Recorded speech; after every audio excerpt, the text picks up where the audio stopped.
Chapter 6. The Work of 15 Days.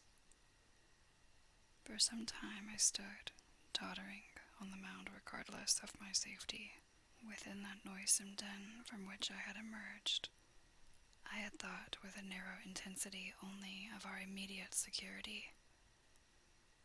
I had not realized what had been happening to the world, had not anticipated this startling vision of unfamiliar things.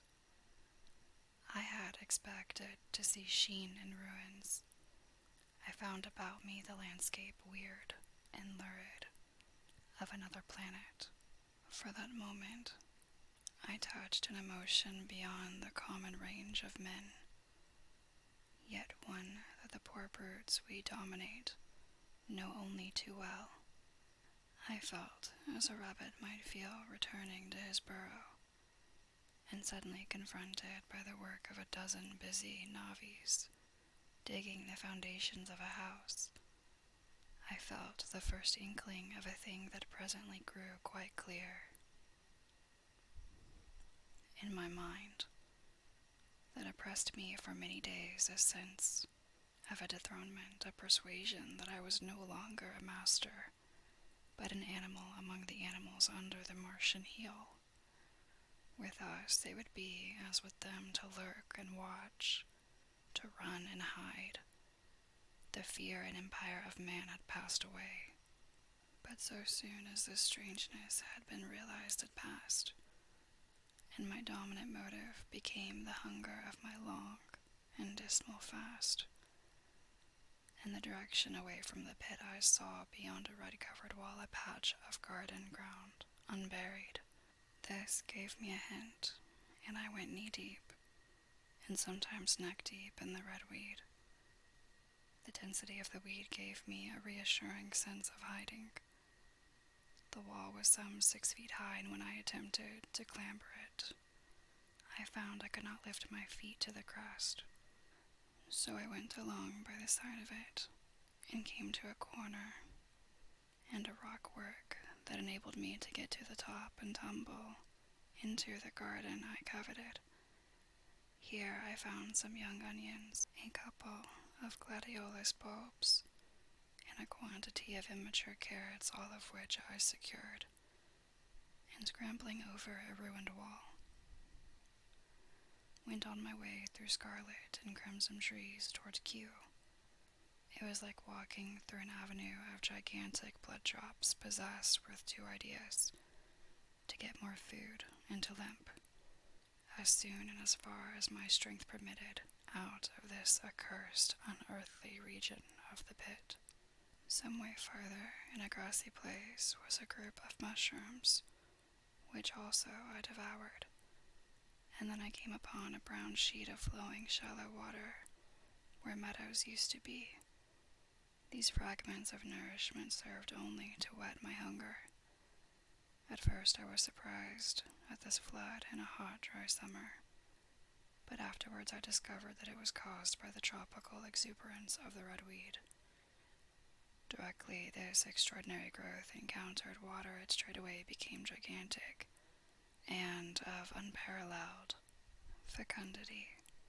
Its seeds were simply poured down into the water of the Wey and Thames, and its swiftly growing and titanic waterfront speedily choked both those rivers.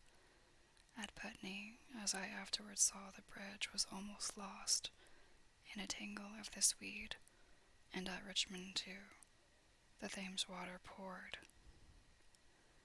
in a broad and shallow stream across the meadows of Hampton and Thickenham.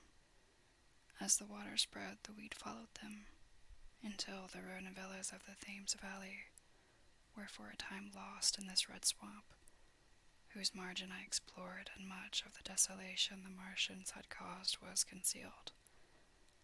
In the end, the red weed succumbed almost as quickly as it had spread. A cankering disease due, it is believed, to the action of certain bacteria presently seized upon it.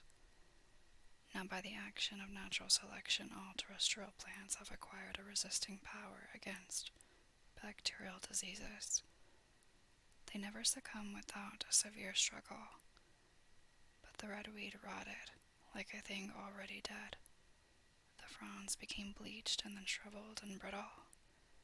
They broke off at the least touch, and the waters that had stimulated their early growth carried their last vestiges out to sea. My first act on coming to this water was, of course, to slake my thirst. I drank a great deal of it, and moved by an impulse, gnawed some fronds of redweed, but they were watery and had a sickly, metallic taste. I found the water was sufficiently shallow for me to wade securely, although the redweed impeded my feet a little. But the flood evidently got deeper towards the river, and I turned back to Mort Lake.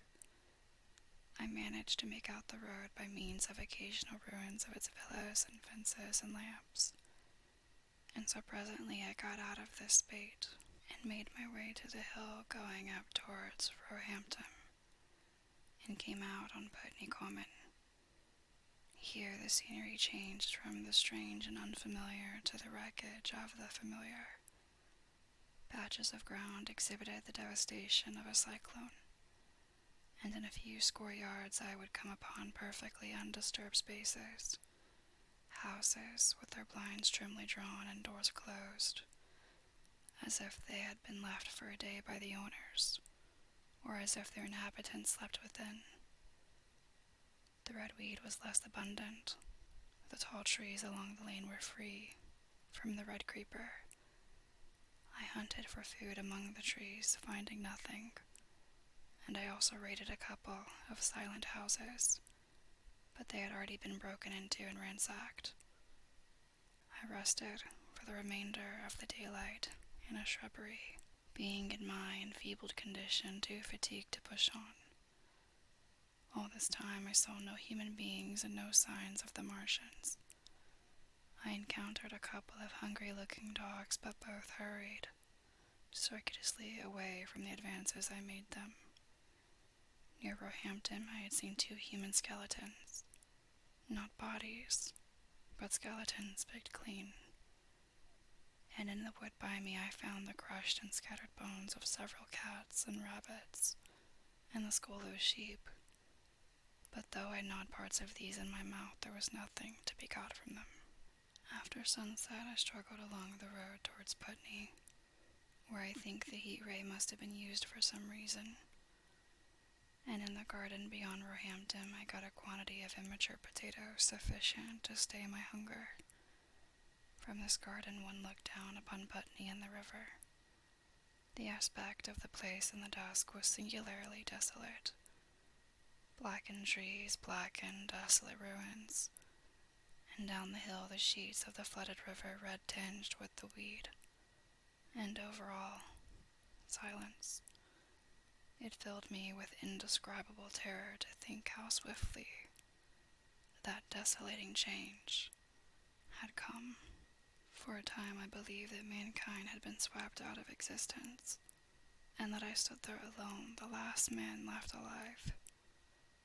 Hard by the top of Putney Hill I came upon another skeleton, with the arms dislocated and removed several yards from the rest of the body.